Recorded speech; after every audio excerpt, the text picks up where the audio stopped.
Hello, all, and welcome to another episode of Your One Black Friend. I am your hostess, Jolie, or you can call me Joe. All right, so today's episode, we're going to talk about quite a few different topics, but I'm going to try my best to pull them all together into one cohesive whole. And if I don't, it doesn't really matter, because at the end of the day, it's just a bunch of really cool ideas that are food for thought. So maybe instead of saying I'm going to try to pull them all together, a cohesive whole, we'll call that cohesive whole a meal. And this meal is going to start first with an appetizer, and then like a salad, and then like an entree, and then we're going to have dessert, and that's what we're going to call it. So the cohesive whole is a podcast, and this will just be, we'll just consider it a meal, a snack for the brain, right? All right, let's go. First things first, I'm going to talk about how karma is a choice. I'm going to say that again. At the risk of sounding like Kanye West, I'm going to say again that karma is a choice. Now, before you come for me, don't come for me. Hear me out. What do I mean by that? Okay. In a fully deterministic universe where everything that can happen and will happen exists right now as probabilities, we are conscious observers, right? But for the most part, most people are living lives in sort of story mode, as I've put it. For those of you who have read So You're Living in a Simulation, you should know what I'm talking about, right? Like we've got free play mode, which isn't free, right? Free will isn't free. It has to be earned. Every time I say free will is an illusion, somebody comes for me. I'm not saying that you cannot have free will, but it's extremely limited, and you can only exert your free will once you've made a conscious effort to stay awake, to stay conscious. And then you have to get into the exercise of making different choices than you would normally make in a given situation. But most people will not get to experience that. Most people don't even realize that they're not free, that even though they have the potential to control their lives, most people are asleep. You can be conscious and asleep. I'm not saying that most people are NPCs. Once again, we talked about this on So You're Living in a Simulation. Go cop the book, please. And then leave a review if you love the book. If you don't love the book, DM me and complain all about it to me. If you do love the book, DM me and tell me what you loved about the book, but also leave a review so other people can find the book. But I digress. Most people are conscious but asleep. Just like when you go to sleep, you're a conscious being, right? But then temporarily you're sleeping. And if you are an immortal soul, if you're an immortal consciousness, it's okay for you to sleep. I mean, it's not okay.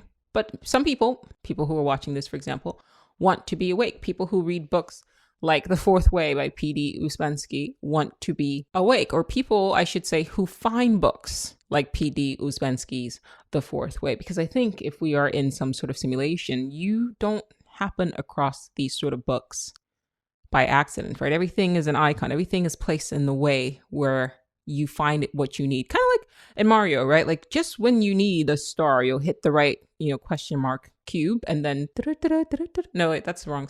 Anyway, you know what I'm talking about. The star, right? It's built in, so you'll find it, or it'll find you, but you'll only be able to understand it when you are at that point where it will make sense to you. Right. So most people are living unconscious lives, even though they are conscious or potential to be conscious, or there's like levels of consciousness, right? When you're in a dream, let's say you've had a recurring dream your whole life, right? The first time you have the dream, you don't realize it. The second time you have a dream, all right, you wake up and then you go, wait, that was a dream. After the fourth, fifth time you've had that same dream, you should start becoming lucid in the dream because something in your brain recognizes, wait, I've done this shit before. And that's usually the trigger. That feeling of familiarity is usually the trigger to wake you up and wake you up within the dream. So your consciousness doesn't go away when you sleep. It's just sort of temporarily asleep. I can't think of the word right now, right? So I just want you guys to take that same energy when we talk about people in our reality, yourself included. I sometimes sit and think back of memories of my older self in the past where I was not, like I was aware, but I was not as aware as I am now. And I've called this world an awareness training simulation. I do suspect that part of what one probable explanation for the nature of our reality is that you have multidimensional beings come into this world and they sort of fall asleep, and some come to rest, some come to feel the experience of mortality, some come to see if they can wake up within this reality despite everything that's set up to basically keep you asleep. Can you stay awake? Can you stay conscious? Can you stay lucid in a day-to-day existence? It's not just one thing. In my opinion, obviously, and I should start by, let's not start, we're like 6 minutes in. I should say, I do understand that there's not much that I can say that I know from within this dimension.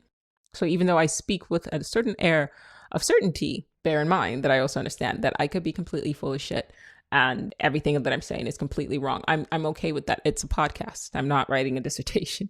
I'm just sharing ideas because I think that honestly, this beats talking about the fucking weather, right? So back to topic. Some people have looped the same life over and over again. What do I mean by that? So I want to make two distinctions, because I noticed it when I posted on Instagram. I was talking about the eternal recurrence, the eternal return. And people kept talking about reincarnation as different avatars. And that was my fault because I didn't clarify that, yes, the eternal recurrence is a type of reincarnation, but it's when you reincarnate into the same body, into the same avatar. Okay? I'm going to link all this back to karma being a choice. Just stay with me. So the eternal recurrence basically says that you will live the same life as this avatar. Not the same life, but slight variations, but you will live as your same avatar over and over and over again. Now, I would argue it's not for infinity. It's not for eternity. And Ouspensky and Gurdjieff, philosophers, have also basically said that that's the same thing, that some people maybe just do the cycle over and over again. I don't know. I'm in the game as much as you. But there are other people who do the cycle, sort of 2D life, and they just literally will just do the same thing over and over again. But then like that dream, after maybe the 5th or the 6th or the 7th sort of spin, things start feeling a little familiar, and then they start going, wait, I've done this before, right? And then from that point on, then the game changes. It's now a new level of the game, right? And then you start going, well, how can I do things differently this time, right? So then you start making more intentional choices. It's going to be in the next book I'm working on, which is going to be an expansion of the Dark Oracle's Guide to the Multiverse. It's my other podcast. There's some things that I talked about that really do need to be deep, like a deep dive, a deeper exploration on the concept that were discussed on that podcast, but like even deeper. So that's going to be the next book. But I digress. Think of the human body and its life. Well, think about all of reality as a programmed, obviously, simulation. That's what we've been talking about. Yeah. And then think of your body as sort of an avatar with a built-in story, right? So there's story mode, like a movie, right? There's this path that Jolie always takes, right? She always does this podcast.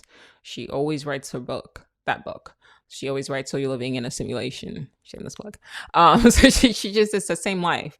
But that doesn't mean that other life paths don't exist, right? It's just that for her to get off this path, she has to sort of realize, wait, I've done this before. And we've got all of eternity to do this, right? Check out the last episodes if you're kind of lost, because it's all continuation. So she's got to wake up. So then when she wakes up, then she starts going, okay, well, this feels familiar. I've definitely done this before. I feel like doing this, but what happens if I don't? What happens if I disconnect from the internal monologue, which is essentially in-game prompts? You gotta read the book, guys. In-game prompts telling me, make this choice. But if I make the choices that it's telling me, then I'm going to end up in the same path. But I want to see what happens if I go here. That's hard, by the way. Right? I get a lot of pushback from people when I say free will isn't free. But what I mean is that it has to be earned. I'll say that again. I get a lot of pushback from people when I say free will isn't free. But what I mean is that it has to be earned. Just like when you become lucid in a dream, the first time you sort of wake up in a dream, you're like, whoa, I'm dreaming. and then you wake up because it's like, I'm in another dimension. I'm in a dream dimension. I can't believe it. It's a wild experience. Then you have to learn how to continuously do that. And that's not freely given. You have to learn that. You have to earn that. There's a reason why earn, EARN, is in learn, right? It's something that you have to earn. Free will isn't free. It is earned. So you have your eternal recurrence. I'm not saying here that you can't also reincarnate as other people or past lives, things that and the other, right? Like that's not what I'm saying here. I'm going to come back to gladiators. Hopefully I'll remember. I'm not saying that. I'm saying that this is a this is a reality of infinite probabilities. So not only can you reincarnate or recur eternally, I don't think it's eternally, but recur back as the same avatar and play as different roles eventually, in the sense of make different choices with the same avatar. But you can also reincarnate as a new avatar as well. Like there's no limitations, nothing saying that the two are not mutually exclusive. Anyway, you know what I'm trying to say, right? Right, the two can occur within our reality. So, but right now I'm talking about just looping the same life until you realize, wait, I'm dreaming, and then you go, or I'm in a simulation, and then you go, okay, bet, what am I going to do different? Because then it's the next steps, the next level. You go, okay, I don't really die. I mean, I can experience death, as in this body can't die. But if I'm looping the same thing, kind of like Groundhog Day, what different choices can I make this time? Not as extreme as the movie Groundhog Day, because he did some pretty questionable stuff. So let's not do that. But it's like, how can I make different choices to make my life experiences much more rich? That takes time. And it also takes an act of will, right? But I think for those people who, for example, experience a lot of déjà vus, not everybody does, but I think that that's telling. And so also for those people who feel like this sense of familiarity, even without the déjà vu, I think that it's because they've run the same sort of path as their present avatar, and it's time to maybe make different sort of choices. Now, that's not to say that if you have déjà vu, even like 40 years from now, or 20 years from now, 10 years from now, that you're still on the same path. That's not necessarily true, right? Because all paths eventually lead to death. Okay. So I know that's dark, but it's true. I mean, you don't die though. Your consciousness goes on, but your avatar does die. Like, it's just, unless you end up in a reality where they come up with a cure for aging, which is also probable. But for the sake of this conversation, let's pull it into the present incarnation that we are right now, the present timeline that we are right now so far. Who knows though? Come back to this podcast when they do come up with a cure for aging. But we're talking about this right now. So let's say I'm going to California from New York. There's different paths that I can take, but I eventually will get to California. And eventually I will kind of take paths that I've taken before, even if I deviate from the standard road. Does that make sense? All right. If it's California, this is where you're trying to go. There's only so many places, only so many routes that you can take, where some will be, drastically different, but then there'll be sections that still feel familiar. So déjà vu doesn't mean you're looping the same life. It just means that, there's some segments that have repeated or are repeating. So just keep that in mind. Where was I going? Oh, yes. Karma is a choice. I'm going to get back to that. Right. If we live in a fully deterministic universe where all probabilities exist simultaneously right now, then why should I be held responsible for my actions at my end of life review? Especially if I've been living in a life that's pretty much unconscious. I think once you become more conscious, that's different, but still, hear me out. All of time is happening right now, which means all realities exist right now. I'm repeating for a reason because I have to set the framework, right? For the most part, even when you are conscious, it's a struggle to stay awake. Like, it's a continuous struggle to stay awake, to stay conscious, to not react, to choose your actions in certain, given situations. And sometimes you slip up. It's a lifelong practice. to really control your avatar, to really control your mind. Sometimes you just do shit. Sometimes you lose your temper, right? And I've argued in the past that even the moments that you lose your temper or you temporarily kind of go AFK, right? NPC, like I've argued in past videos and in the book as well, that even a conscious individual, an awake individual that's lucid in the dream will sometimes kind of fall asleep temporarily so that the game can happen, so that different storylines can kind of play out. So if I sort of go AFK, right, away from keyboard is sort of what AFK means, and then something happens, right, how am I responsible for that? I'll backtrack a little bit. It is said that at end of life reviews, right, people are shown their lives and these entities show up and they take on the form of whatever religious figure you believe in or like your lost loved ones, which pause. If everyone's getting an end of life review, then the people who are showing up at the end of your life aren't necessarily your lost loved ones. It's somebody or something that's taking on the form of your lost loved one. So bear that in mind, right? So they show up and then they show you your entire life, which cool. I hope it's in 4K, right? And some people have said that they actually will make you feel how your actions made other people feel. Okay, bet. Let's go. All right. So at the end of that, then they want you to feel guilty. And then they use the guilt and then they say, well, you have to go back, right? And make things right. Recur. Go back into the life and start over. Or reincarnate and try again. Either choice is bullshit. Because one, it's very rare that people are actually like know what they're doing. Two, most of the time when I'm doing stuff or you're doing stuff, like you're not really thinking about the impact that it's going to have on other people. You're just trying to fucking survive. Like, look at the world we are living in, right? Like, I do try my best to be a decent person, but sometimes circumstances beyond my control, because I don't control circumstances that occur to me. I'm a character in some game that was constructed, and I'm a consciousness that is sort of inhabiting form and moving through reality. But I didn't create the obstacles, right?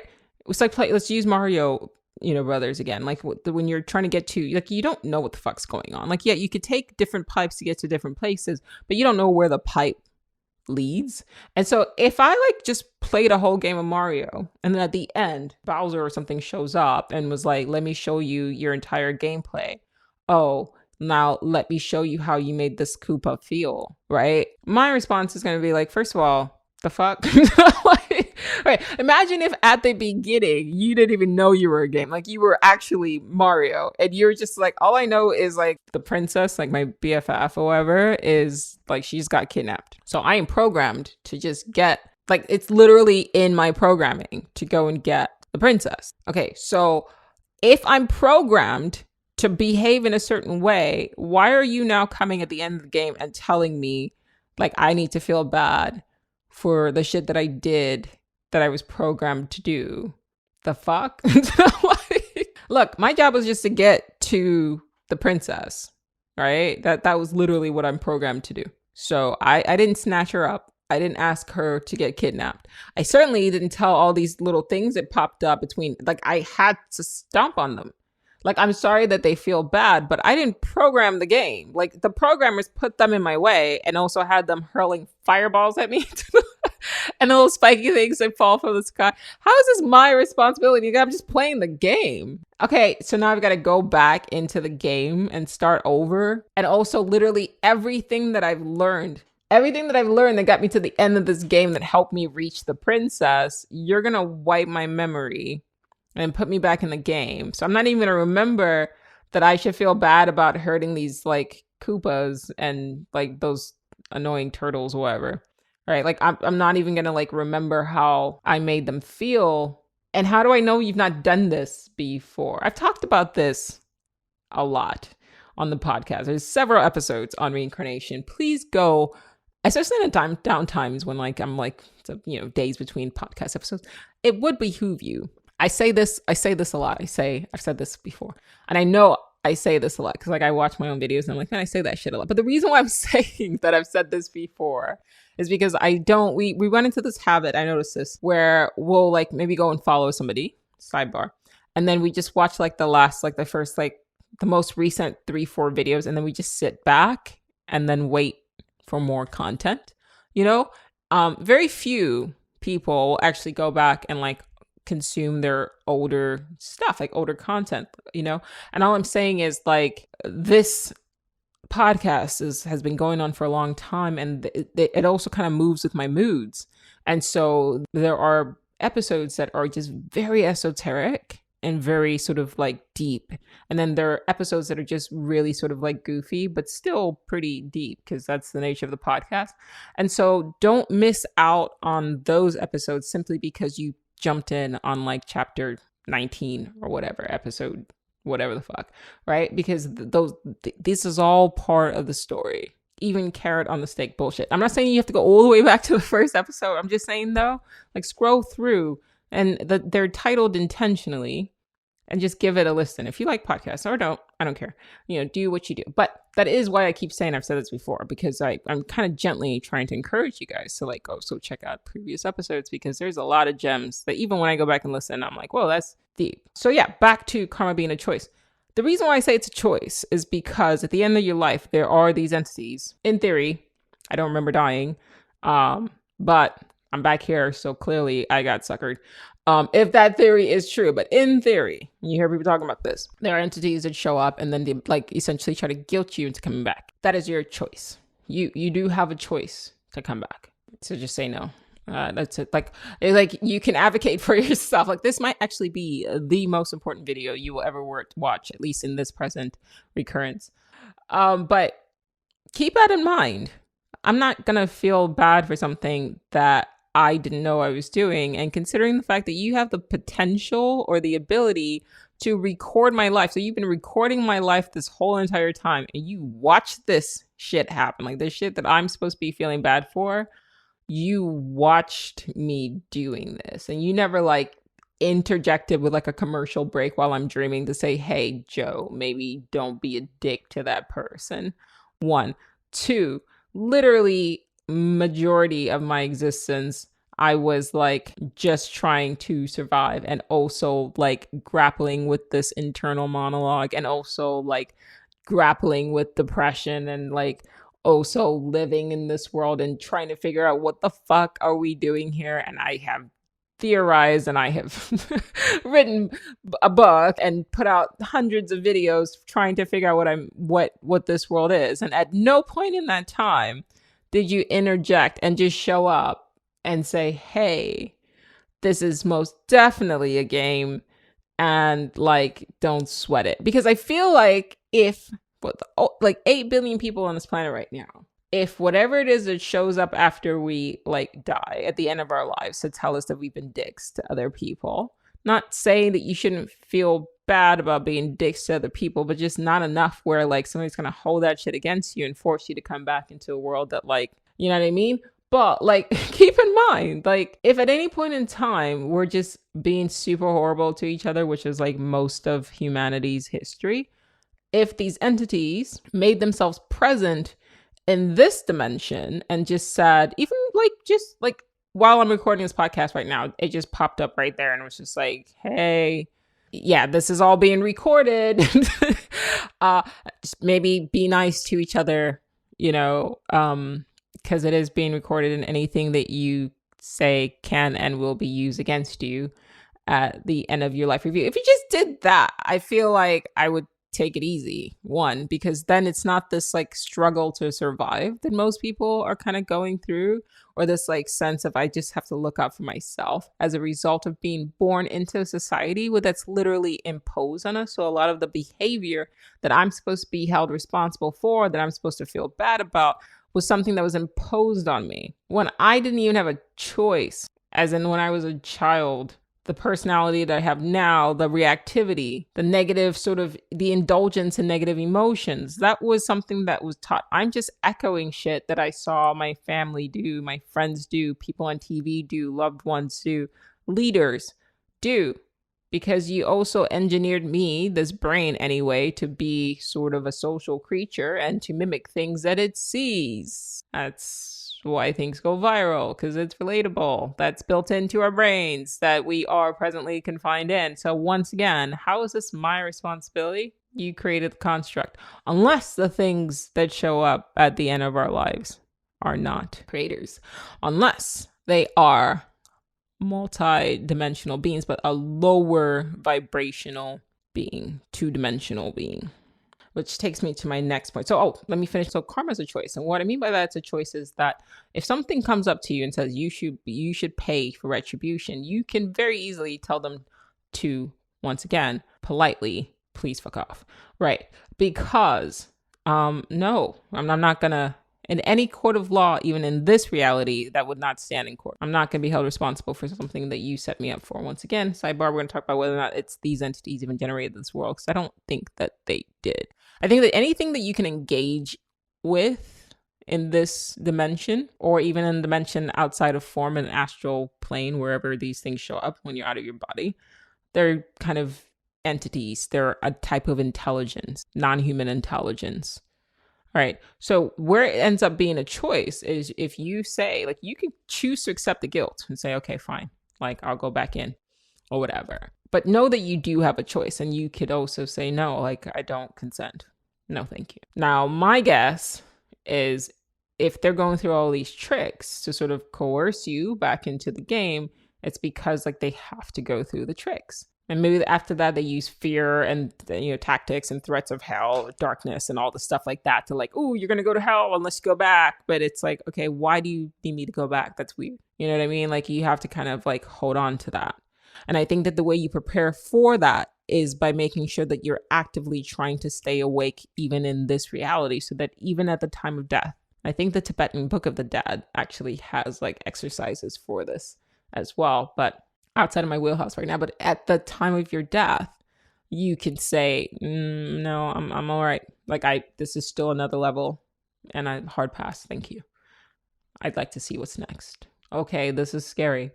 That's great, but I'd like to see. I'm sorry for all those people that I hurt while I was literally just trying to survive and not, like, be depressed. But I'd like to see what's next, or just let me the fuck out. I don't know. Right. And then see what happens. But yeah, it's a choice. It's a choice in the sense of you have a choice, and you can choose to decline to accept punishment for something that is not inherently your fault. That's what I'm saying. Yeah. You choose to be like, fuck this noise. I'm out this bitch. All right, so let's talk about different dimensions. Here's what I wrote in my notes. I wrote something to the effect of, like, if all of time happens right now, with now being an instant, now being a measurement of time, right? So we think this is all of time, but the physicists are saying, no, this is all of time. Wibbly wobbly, timey-wimey stuff. Right. So physicists are saying, like, no, this isn't time. This is time, and this is time, and this is time, and this is time, and this is time, and this is time, and it's a ball of, I don't have it. There'd be no, like, if I had yarn, no, it's not yarn. I feel like I should have a box of just, like, random, okay, doesn't matter. Anyway, this is time. And then, but they're saying, no, time isn't like this. All of time is right the fuck now. Wowzers. Okay, so then now is a measurement of time. I think then that, and I don't think, it's not just me, like, this is okay.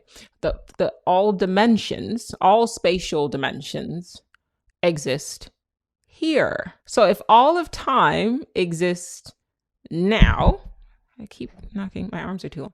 If all of time exists right now, with now being a measurement of time, then all spatial dimensions exist here. All of time is now, all of space is here. All of time is now, all of space is here.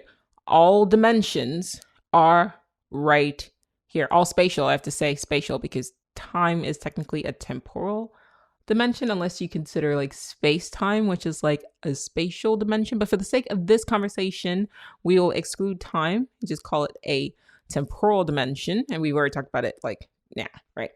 All spatial dimensions, first dimension, second dimension, third dimension, fourth dimension, all around us, right here, happening right here. Which means if all dimensions, all spatial dimensions are happening right here, right? Then all spatial entities exist right here in space. Yeah. Think about that. I know it sounds like common sense, or either you're going to be like, yeah, duh, or you're going to be like, holy shit, yeah, no, that's true. I'll say it again though. All spatial dimensions, meaning fourth dimensional beings, exist right now. Here, right here. Fifth dimensional beings, here in this plane. Sixth dimensional, here. All spatial. The only thing is, because we are in three-dimensional forms, we lack the ability to perceive any entity that exists here that is not in a three-dimensional form, because this is only suited, like the eyes, nose, all of that. These senses are only suited for the perception of things and forms and bodies in this dimension and below. And the reason why I say that is because shadows, I don't know if you could see, oh, there we go. So there's a shadow. Da-da-da. Okay, 3D pen leaves 2D shadow. See that? I don't think my shadow, if my shadow had a form or eyes, it may not be able to perceive the pen. Or if it does, or if it did, the pen would appear to it only as like a shimmering, glowing kind of shadow, right? That's the same thing with ETs. What we might be perceiving somehow is, or are, fourth dimensional bodies, forms, aircrafts, whatever you want to call it, that like are sort of breaking the barrier, so to speak, between the dimensions. And maybe they possess the ability to sort of drop down to this dimension, but they're all in the same space. But then that means, even like out of the corner of your eyes, sometimes when you see something that appears to be a shadow, that shadow might be a two-dimensional form or a fourth dimensional, fifth dimensional form that you presently in your 3D form lack the ability to perceive. Doesn't mean that it's not there. It means that you lack the ability to perceive it, at least in that form, or at least in this form. Unless, of course, you do something to your brain that alters its filtering mechanism, and then you should be able to perceive things that exist right here, because here, all spatial dimensions exist. This is it, folks. So any sort of idea that you have of like a utopia is here. It's look around. You just can't see it. So you don't have to like go off into this. It's here. This heaven, it's here. If there is a hell, it's here. You just can't perceive it. I don't believe in heaven or hell, by the way. I understand the history of the word hell, Hela, Valhalla, right? This is Norse mythology. Even the ancient Hebrews did not believe in a concept of hell, but I digress. I'm just saying any worse, like dystopian sort of reality. It's all here. Everything is here.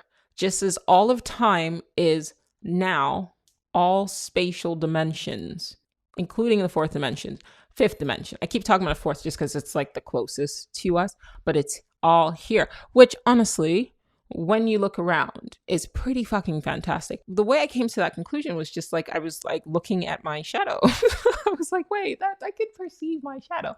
And then I also realized that like, even when I play a video game and the video game appears to be in 2D, like a Mario, right, is 2D, or drawing is, if I drew a smiley face right now, which okay, it's better. This is a 2D form. Right? It's a 2D form. It lacks depth. It lacks the third dimension pop out to 3D or whatever. Maybe one day I'll turn it into a 3D hologram that you can touch. But right now it's in 2D, right? So it's pretty flatland, right? But it's still here. Like I could touch a drawing, right? Even when I play like a VR game, the game and even that reality, right, is still in this dimension. Like when I put on the helmet and I go running around, on a VR game, that is still here. So the helmet in which I'm perceiving that reality is in the third dimension. And even though those characters that I'm playing as appear to me as, two-dimensional sort of beings, right, because they lack depth, it's still in the third dimension, which then means that, like, literally, as above, so below, as below, so above, whatever it is that's playing us, if we are sentient, if we're conscious beings playing as sentient Sims, it's here. It's not in some esoteric, we just can't. So whoever, somehow, this world is still in, like, whatever, let's say it's a fourth dimension where this reality is being projected from. It's still here. Everything's here. I don't, that's fun for me. Like, my mind is just like, because I always think, like, gosh, like, so where is it? Then where do we go? But even like your computer, like your phone, it's not like the virtual reality. You're not going off to some, when you log on to your phone, it's still like Instagram that you're watching this on, YouTube that you're watching is still in this it's not a magical, it could be a magical, Harry Potter is a magical world, still in 2D. Everything that you dream about, like 2Ds and 3D, it's them. You know what? Actually, when I get off this, I'm going to buy Russian doll, because I need that in my life. Like, why not? Right? It's all boom, boom, boom, boom, boom. Everything is all contained in one sort of here and now. Everything is here and now. All of time is now. All of space, including all spatial dimensions, they're not higher up. Not really. You could say that, okay, like a spatial dimension, which is like Instagram, YouTube, whatever you're watching this on, is in 2D, right? Except that it's still, everything you watch on Instagram is of 3D people. You're just perceiving them in 2D, Although, actually, I just had a thought. That means then, like, because I was going to say, although, like, there are characters that are inherently only 2D, but then I was like, how do you know, right? When I say that there are characters that are inherently only 2D, what I mean by that is, like, cartoon people can't be real, right? There's, like, Mario isn't real. But then I'm like, well, how do I know? How do I know? I don't know. That's just an assumption. If I can right now appear to you, I'm 3D. As I'm recording this is 3D, Joe. You see this? Vogue. Right.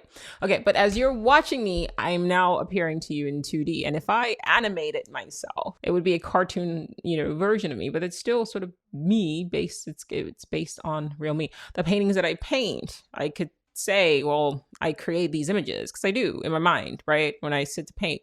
These aren't real people. And that's what I used to tell myself. Like, these aren't people that are sitting for me. I would just sort of, I always say, like, I paint like a serial killer. Sorry, it's a terrible joke. But I do. I'll take, like, eyes that I find, beautiful, like a nose that I find really beautiful, like lips, and I put pieces together, and I kind of construct this face. And then people are like, is that you? Which is really annoying, actually. No, I'm not painting myself over and over again. But maybe they're versions of me that I've sort of incarnated as, outside of this eternal recurrence as Jolie. Are these other avatars that I've also played as? Well, if that's the case, or these are real people, just because I'm painting them and they're confined in 2D doesn't mean that they don't exist in 3D or in 4D somewhere, somewhen. If that's not fun for you, like, I don't know what's fun for you. This is fun for me. So yeah, that was we started out with the appetizer, and then we got to the meal, and then I guess you need a dessert.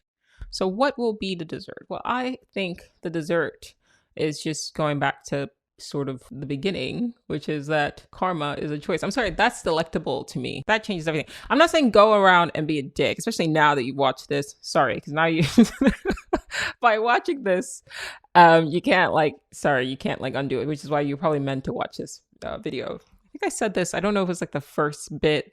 Sometimes I'll record something and then like I sound like I don't like the way I sound, so I'll like delete the recording and try again. So I'd said something like, if you read books, for example, The Fourth Way by P.D. Ouspensky is a book I would highly recommend. Just reading it is an experience in consciousness. It wakes you up. It keeps you conscious. It like really, like the whole time I'm reading it, I'm like, okay, yeah, I'm here. Like it's easy for me to detach when like different things pop up. I go, okay, I will not identify with that. Something happens. This is just a circumstance I can't control while I'm listening to it. If you can find a PDF of it and then use the app VoiceStream, because it's not available on audiobook, at least I can find it on Audible, but I use VoiceStream and I've been listening to it, and it's an AI voice, but I'd rather get the information. And I think I use the voice Nikki now. I tried a couple other voices, but Nikki's voice is easier to take in. So that's my go-to voice to listen to. Now, that is a good book. But what I'd said, and maybe I said it in this recording, but I remember, was that these books are icons in the game, kind of like Mario. They will find their way to you, but it's part of the game to kind of wake you up in the game. So if you listen to this podcast, this is another in-game icon. And so the fact that you listen all the way through, the reason why I say karma is a choice is that try to still move consciously through life. It's just don't allow anything at the end of your life to make you feel guilty. Because at the end of the day, we are doing the best that we can in the situation that we have found ourselves in. I'll say it again. We are all doing the best that we can in the situation that we have found ourselves in. Most people are asleep. They're conscious, but they are asleep. And so and then this is something I struggle to remember, but when I do remember it, it helps me let go of things.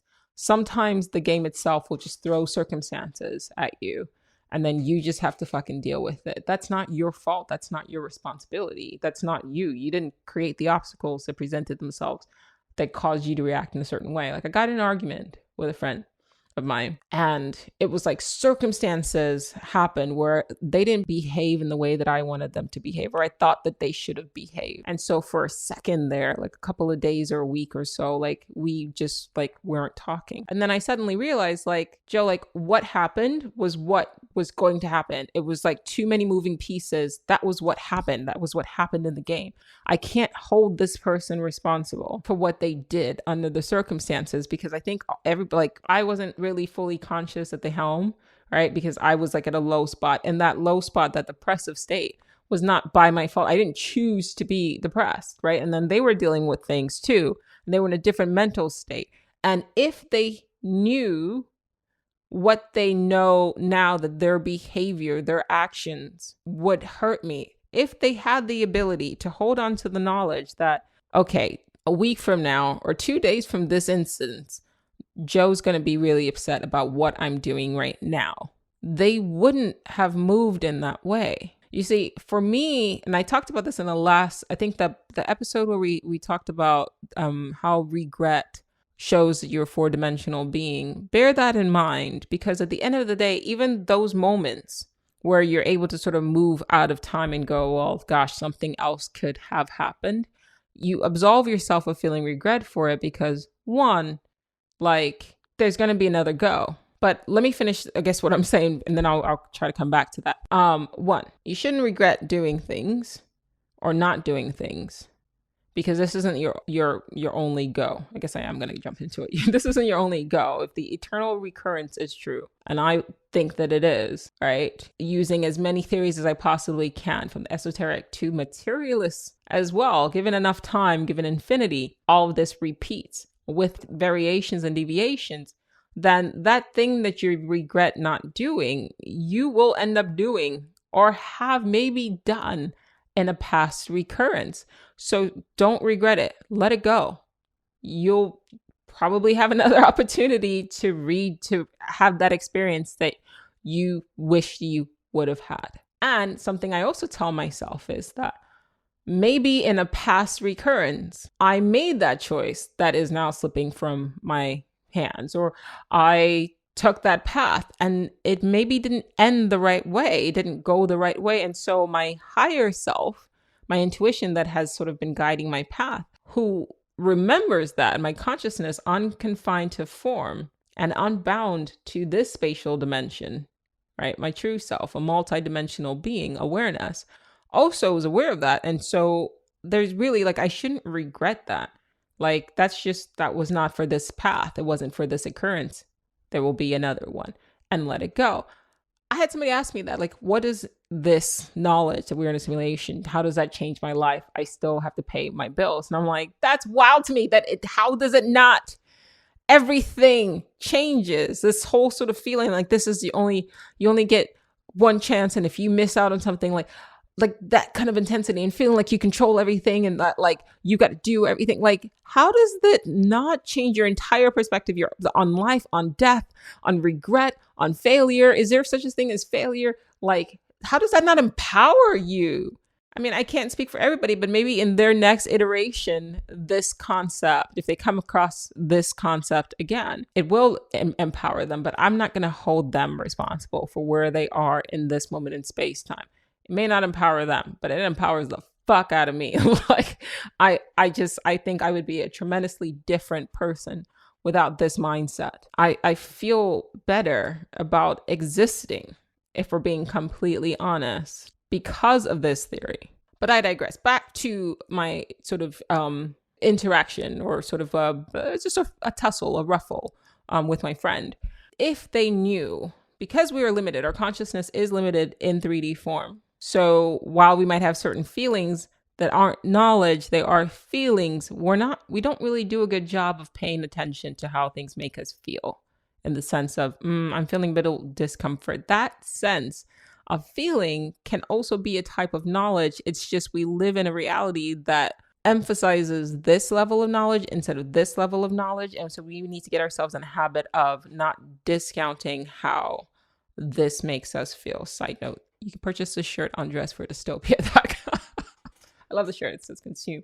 And it's the Monopoly man. And he's dressed like the blue monsters on They Live. Anyway, I digress. Shameless plug. Yeah. So if you knew, not feel, if you knew, because I still, like I said, feeling is still a type of knowledge. It's just not one that's really focused on in our reality, in this timeline.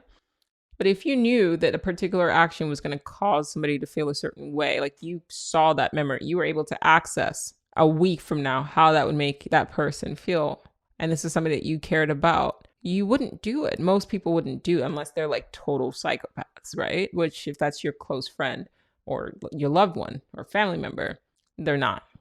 Like somebody you care about and they care about you, they're not, right? So I realized in that space, because we were kind of going back and forth, like talking it through, because I like shut down a bit because I just wanted to process my feelings, and I was dealing with my own shit. Like I went through a depressive spell.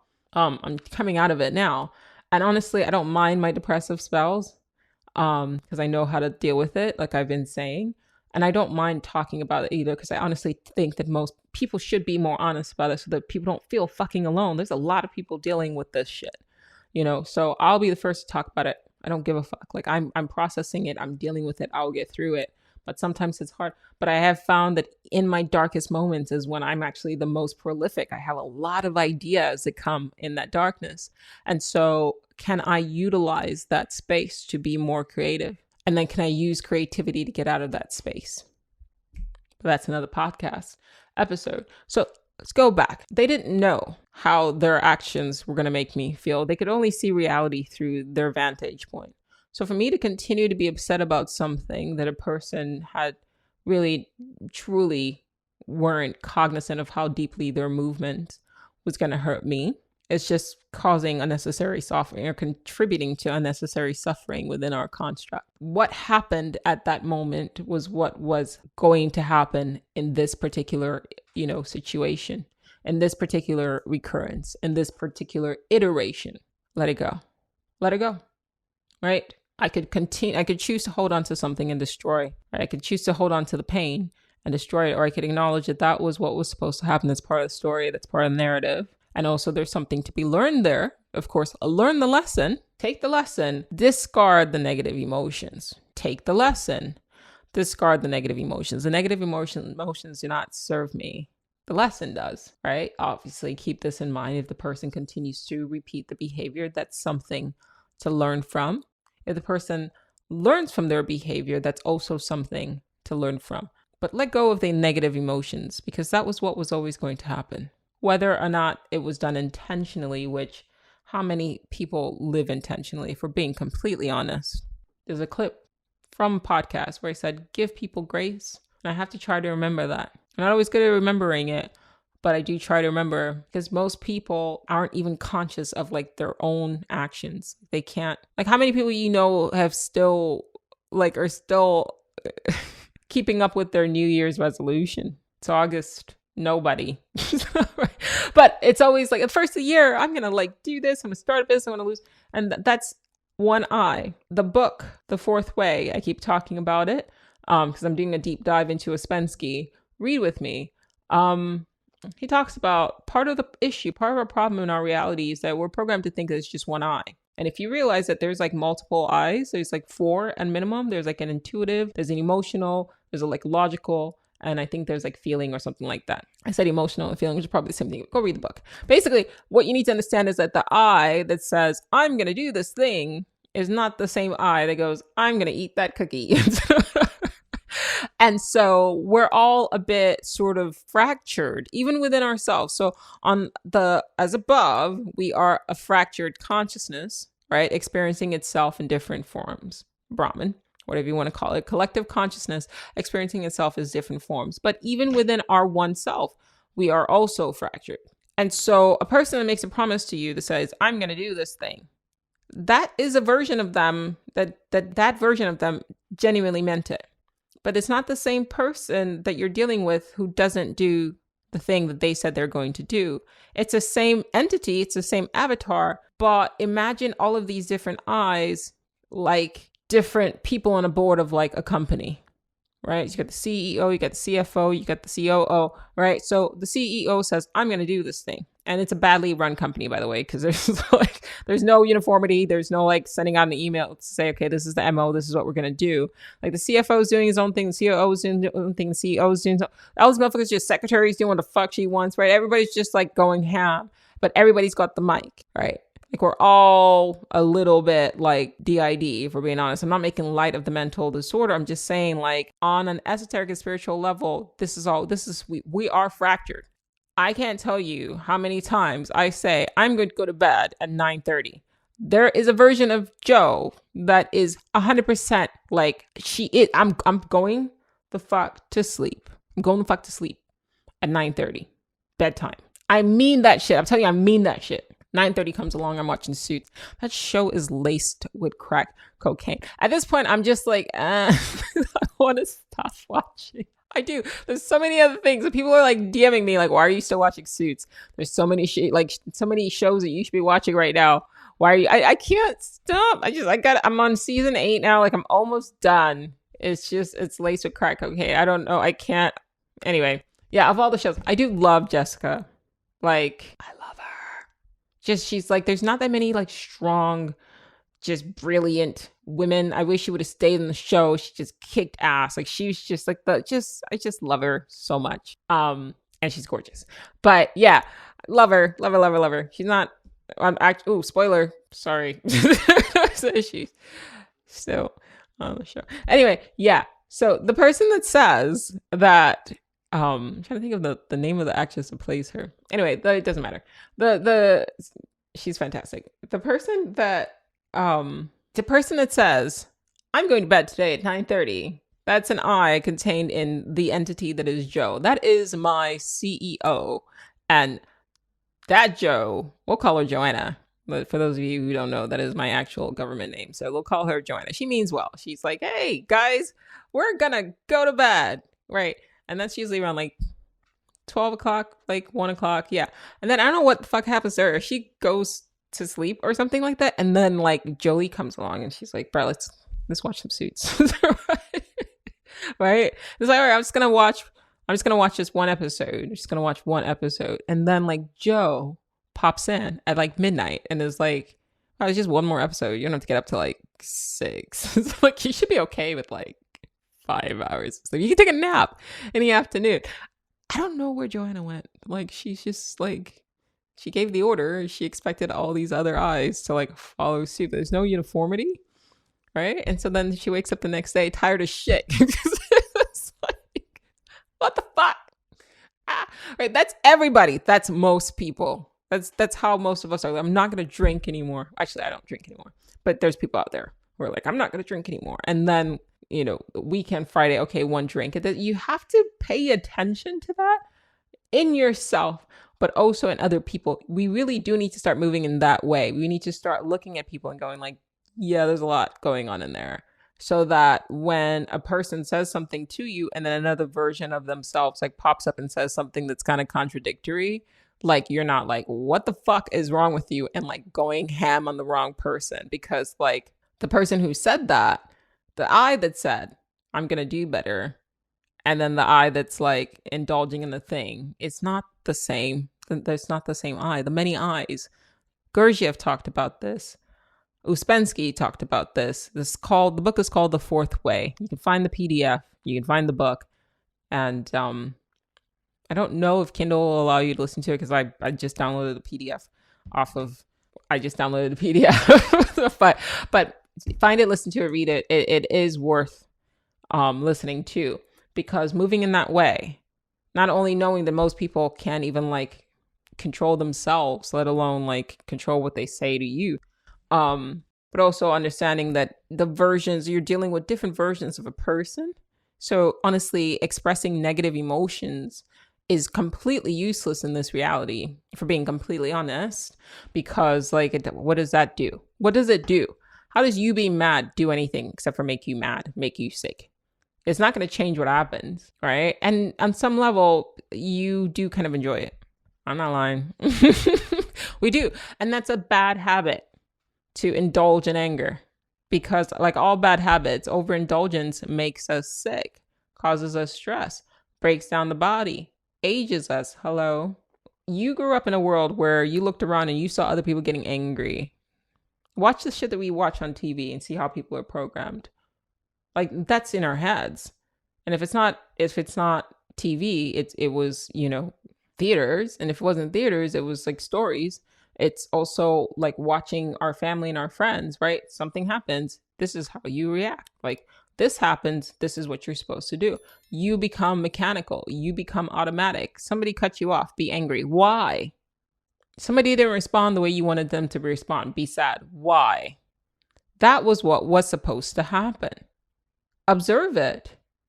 I'm not saying that you can always control it, and I'm not saying that you should suppress it. I'm just saying that once it starts sort of like coming up, you shine the light of consciousness on that feeling and then disidentify with that feeling. Like, I don't need to be.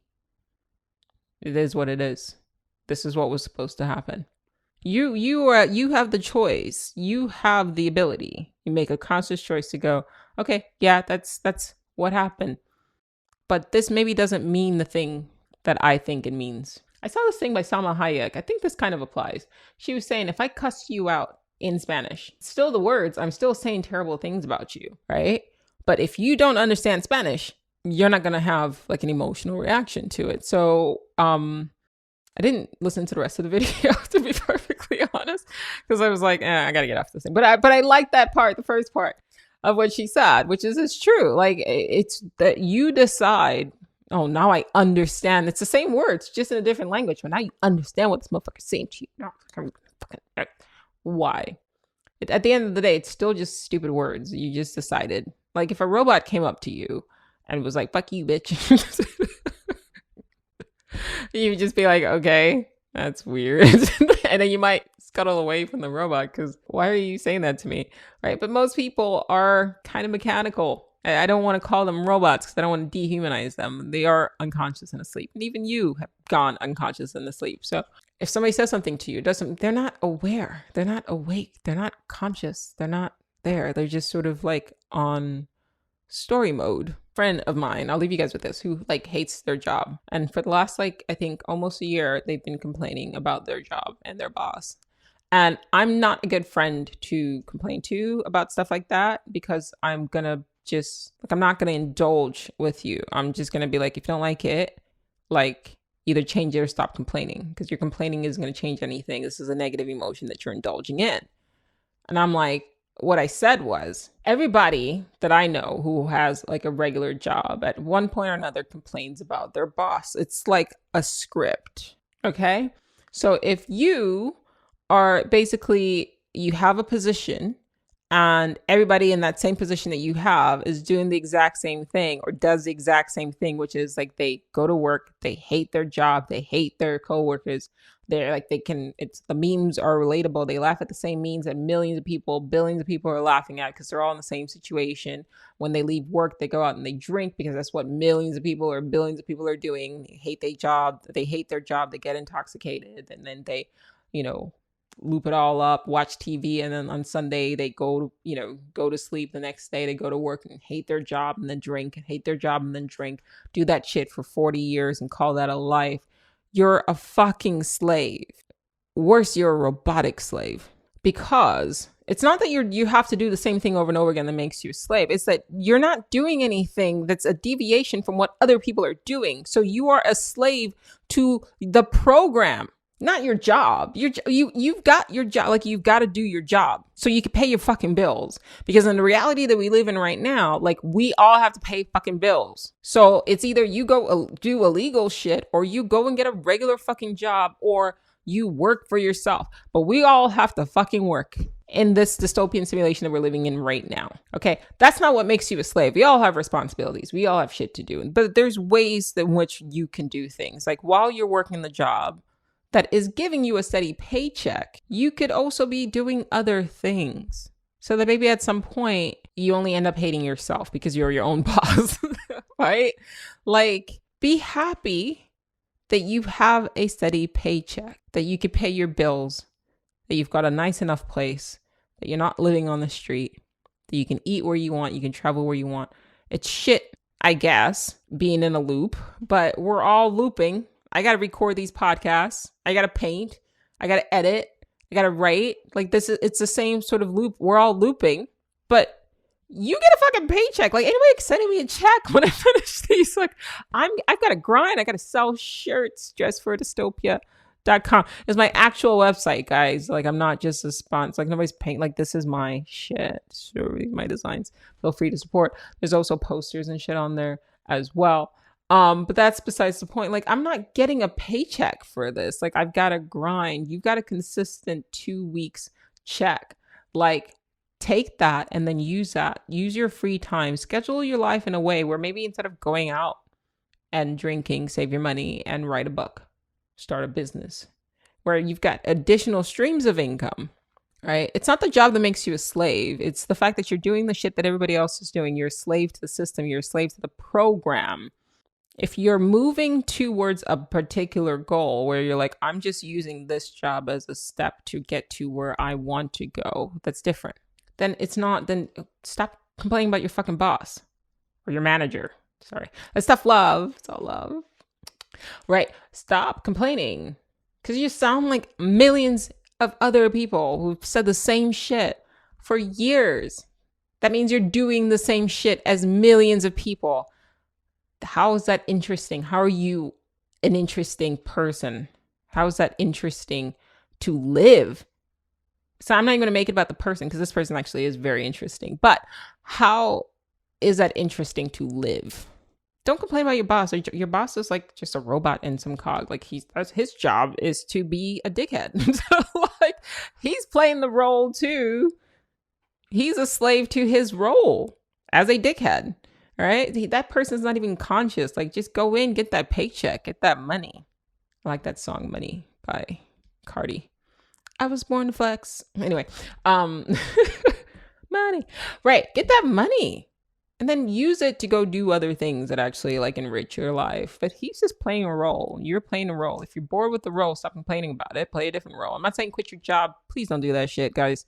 Like, I don't advocate just quitting your job. Well, you're just going to struggle and suffer. You're just setting yourself up for struggling and suffering. But if you find a way to carve out more time in your day-to-day life so that you can do other things, so that there will come a time when you can then quit your job to go do what you actually want to do. That's fine. But buy yourself time, work towards a plan, work towards a goal. Make your life more interesting. Stop complaining. Any fool can criticize, condemn, and complain. And most fools do. We've all been fools. I have a bad habit of indulging in negative emotions, just like you, of complaining, just like you. You could go back. You heard me bitch about being shadow banned and shit like that. You know, like I didn't know to go back to like regret and forgiveness. I didn't know what I'm talking to you guys about now. I felt it because when I would complain, it didn't feel good. Right? So you got to pay attention to how shit makes you feel. So when I would complain, it didn't feel good. So that's something telling me stop maybe doing that shit. But I sort of derive this weird sort of pleasure. Pay attention the next time you're just like, that you're still kind of enjoying it. And I don't know. I don't want to enjoy bad things, you know? It's something worth thinking about. Anyway, that was the dessert. Something about gladiators. I was going to say something about gladiators. Oh, quick side note, completely, maybe only loosely related to what I was talking about. I was telling my husband how I feel like I have a thing for gladiators that are out of time. And what I mean by that is that like, so my husband like has like an energy of definitely like a gladiator. Like, he's a big guy. Yeah, he's a big guy. He played football. He loves sports. When he walks into a room, he like commands a room, but he could tell like he's just got this like fighting spirit. There's like this roguishness. It's giving like Spartacus, if we're being completely honest. And I thought that was interesting because for me, like I don't move like that. Right? Like I'm more of like a wolf, like a lone, like I don't know what I was, but intuitively I've always had like a connection to like the East, as you guys know, like Eastern mysticism, reincarnation. Like this is all the things I've talked about. I kind of grew up with. I would just, as a child, I would repeatedly draw a mandala over and over and over again. I loved like Indian food, Indian music. My friends called me Asia throughout college because I just loved like Asian food. So and then of course I also have this like weird affinity to London. So I think I was like an Indian person, probably a man in a past life, in a past incarnation, because intuitively I just feel naturally drawn to those things. So I'd ask them where, like, if somebody like asked you, like, where did you feel like you came from in a past life? What would your response be? And without like missing a beat. And he's not even like into, so I'm like, damn, my face, some oily shit. So, everybody's like, oh my God, you're just glowing. I'm oily. The oiliest skin. Anyway, I asked him, I was like, where do you feel like if you intuitively drawn to, like what period in time in history do you feel like intuitively drawn to? And he was just like, honestly, like I feel like drawn to a time where there was like no laws and a man just had to like make his way through like the world like with his bare hands and like carve his way and just fight and like this, that, and the other. I was like, calm down. It was like no laws and no rules and you could just like stake your claim wherever you want. And I'm like, okay, relax. But a lot of the shows that he watches tend to have that same sort of vibe. Like he watched this one show, I think Marco Polo, but it was about Genghis Khan's like son. And he was like really into it. We watched Spartacus like back in the day. So like 300 obviously, but like he's sort of drawn to the same themes. So just so like I'm also drawn to the same themes of like quantum immortality, like physics, like Eastern philosophy, all of that, just naturally. I feel like I'm pulling these sort of thoughts, these ideas, these affinities from a past incarnation.